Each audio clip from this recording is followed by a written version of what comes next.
Psalm 6. No, Lord, don't condemn me. Don't punish me in your fiery anger. Please deal gently with me. Show me mercy, for I'm sick and frail.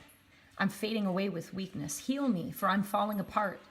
How long until you take away this pain in my body and in my soul? Lord, I'm trembling in fear. Turn back death from my door and deliver my life, because I know you love and desire to have me as your very own. How can I be any good to you dead? For those who are in the graveyards sing no songs. In the darkness of death, who remembers you? How could I bring you praise if I'm buried in a tomb? I'm so exhausted and worn out with my weeping. I endure weary, sleepless nights filled with moaning, soaking my pillow with my tears. My eyes of faith won't focus anymore, for sorrow fills my heart. There are so many enemies who come against me. Go away, leave me, all you workers of wickedness, for the Lord has turned to listen to my thunderous cry. Yes, the Lord my healer has heard all my pleading and has taken hold of my prayers and answered them all. Now it's my enemies who have been shamed. Terror-stricken, they will turn back again, knowing the bitterness of sudden disgrace. Psalm 7. O Lord my God, I turn aside to hide my soul in you.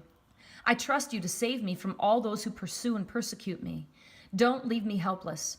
Don't let my foes fall upon me like fierce lions with teeth bared. Can't you see how they want to rip me to shreds, dragging me away to tear my soul to pieces? Lord, if I were doing evil things, that would be different, for then I would be guilty, deserving all of this. If I wronged someone at peace with me, if I betrayed a friend, repaying evil for good, or if I have unjustly harmed my enemy, then it would be right for you to let my enemy pursue and overtake me.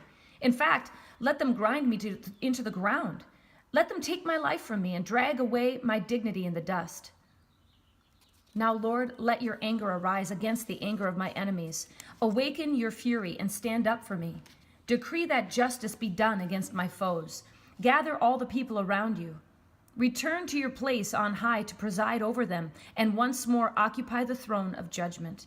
You are the exalted one who judges the people, so vindicate me publicly and restore my honor and integrity.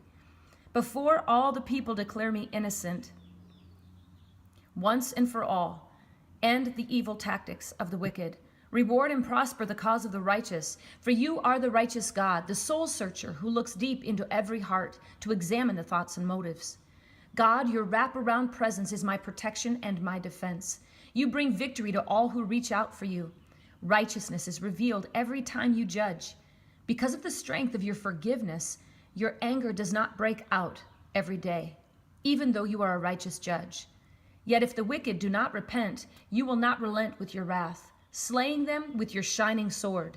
You are the conqueror with an arsenal of lethal weapons that you've prepared for them. You have bent and strung your bow, making your judgment arrow shafts of burning fire. Look how the wicked conceive their evil schemes. They go into labor with their lies and give birth to trouble. They dig a pit for others to fall into, not knowing that they will be the very ones that will fall into their own pit of failure. For you, God, will see to it that every pit digger who works to trap and harm others will be trapped and harmed by their own treachery. But I will give thanks, all my thanks to you, Lord, for you make everything right in the end. I will sing my highest praise to the God of the highest place. Psalm 8. Lord, your name is so great and powerful. People everywhere see your splendor. Your glorious majesty streams from the heavens, filling the earth with the fame of your name. You have built a stronghold by the songs of babies. Strength rises up with the chorus of singing children. This kind of praise has the power to shut Satan's mouth. Childlike worship will silence the madness of those who oppose you. Look at the splendor of your skies, your creative genius glowing in the heavens. When I gaze at your moon and your stars, mounted like jewels in their settings, I know you are the fascinating artist who fashioned it all. But when I look up and see such wonder and workmanship above, I have to ask you this question. Compared to all this cosmic glory, why would you bother with puny mortal man or be infatuated with Adam's sons? Yet what honor you have given to man, created only a little lower than Elohim, crowned like kings and queens with glory and magnificence. As lords of creation, you have delegated to them mastery over all you have made, making everything subservient to their authority, placing earth itself under the feet of your image bearers, all the created order and every living thing of the earth, sky, and sea. The wildest beasts and all the sea creatures, everything is in submission to Adam's sons. Lord, your name is so great and powerful. People everywhere see your majesty. What glory streams from the heavens, filling the earth with the fame of your name. Psalm 9. Lord, I will worship you with extended hands as my whole heart explodes with praise.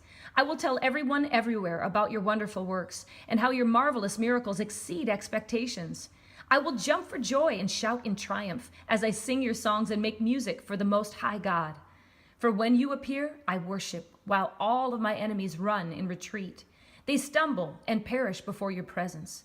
For you have stood up for my cause and vindicated me when I needed you the most. From your righteous throne you have given me justice. With a blast of your rebuke, nations are destroyed. You obliterated their names forever and ever. The Lord thundered, and our enemies have been cut off, vanished in everlasting ruins. All their cities have been destroyed. Even the memory of them has been erased. But the Lord of eternity, our mighty God, lives and reigns forever. He sits enthroned as king, ready to render his verdicts and judge all with righteousness. He will issue his decrees of judgment, deciding what is right for the entire world, dispensing justice to all. All who are oppressed may come to you as a shelter in the time of trouble, a perfect hiding place. May everyone who knows your mercy keep putting their trust in you, for they can count on you for help no matter what. O Lord, you will never, no never, neglect those who come to you. Listen, everyone, sing out your praises to the God who lives and rules within Zion. Tell the world about all the miracles he has done. He tracks down killers and avenges bloodshed, but he will never forget the ones forgotten by others, hearing every one of their cries for justice.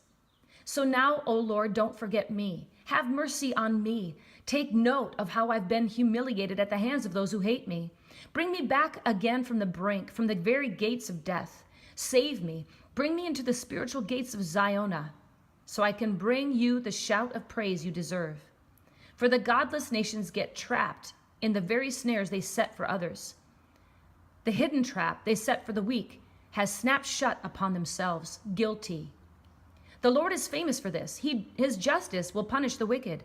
While they are digging a pit for others, they are actually setting the terms of their own judgment. They will fall into their own pit. Don't forget all this. All the wicked will one day fall into the darkness of death's domain and remain there, including the nations that forget God and reject his ways. He will not ignore forever all the needs of the poor, for those in need shall not always be crushed.